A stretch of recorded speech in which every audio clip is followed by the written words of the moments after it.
ओम आदिशक्ति नमो नमः। शक्तों को समता की समता की। भगवान विष्णु मधुकैटभ के साथ 5000 वर्षों तक भयंकर युद्ध किया और जब मधुकैटभ का वध नहीं हुआ तब भगवान विष्णु बहुत दुखी हुए और भगवान विष्णु सोचने लगे कि इनका वध क्यों नहीं हो रहा है।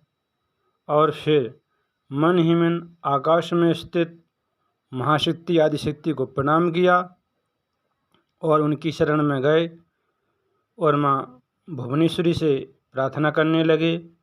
कहने लगे, हे देवी, मैं आपके सगुण और निर्गुण रूप को नहीं जानता हूँ, फिर भी आपके जो असंख्य अद्भुत चरित्र हैं मैं उन्हें कैसे जान पाऊँगा। मैंने आपके अत्यंत दुर्घट प्रभाव को आज जाना है। मैं आपके द्वारा प्रेरित योग निद्रा में विलीन होकर अचेत सो रहा था। ब्रह्मा जी ने मुझे बड़े यत्न के साथ बार बार जगाया, लेकिन मैं योग निद्रा के अधीन होकर सो रहा था, इस कारण मैं नहीं जाग पाया। हे अम्बिके, उस समय मैं आपके प्रभाव से अचेत होकर सो रहा था।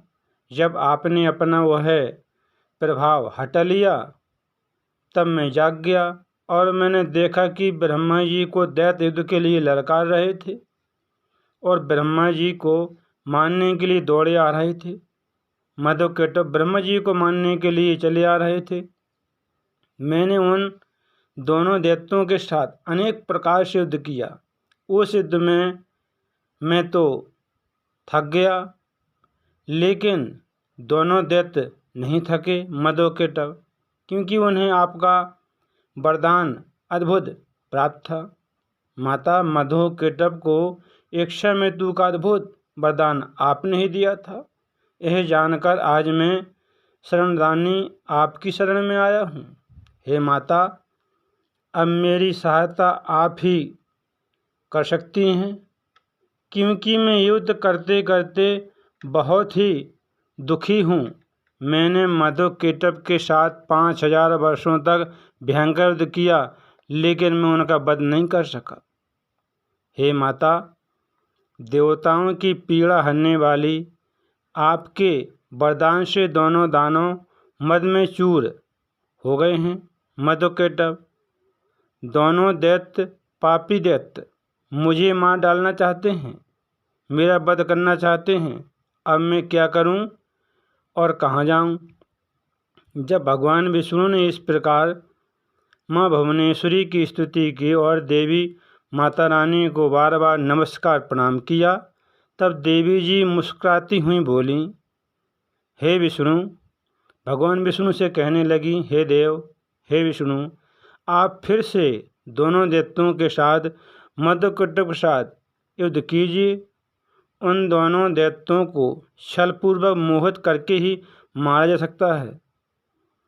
देवी जो अपनी वक्रदृष्टि से वाणी से उन दोनों दैत्यों को मोहित कर देंगी।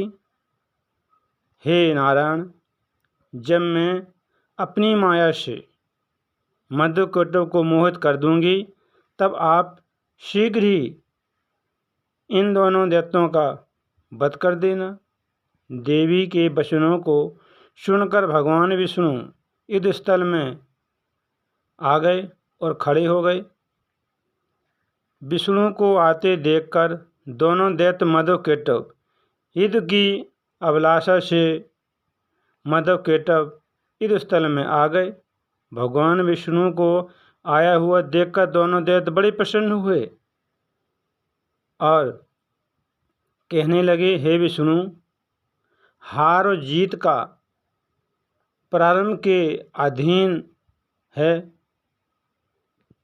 अब तुम हमारे साथ युद्ध करो। बलवान व्यक्ति विजय प्राप्त करता है, किंतु कभी कभी भाग्यवश दुर्बल व्यक्ति भी जीत जाता है।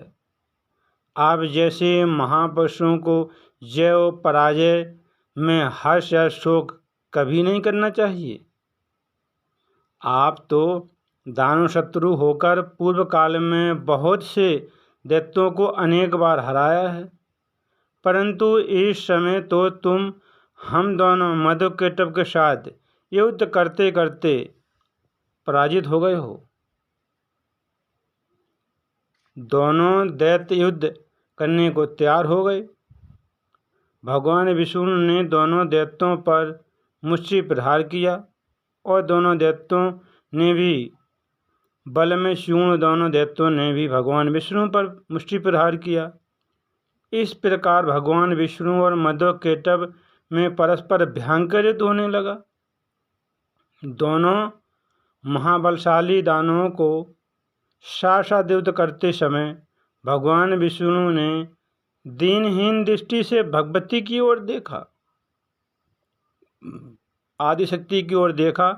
भगवान विष्णु की ऐसी करुणाजनक दीन दशा को देखकर भगवती अरुण नेत्रों वाली उन भुवनेश्वरी ने दोनों दैत्यों की ओर देखकर हंसने लगी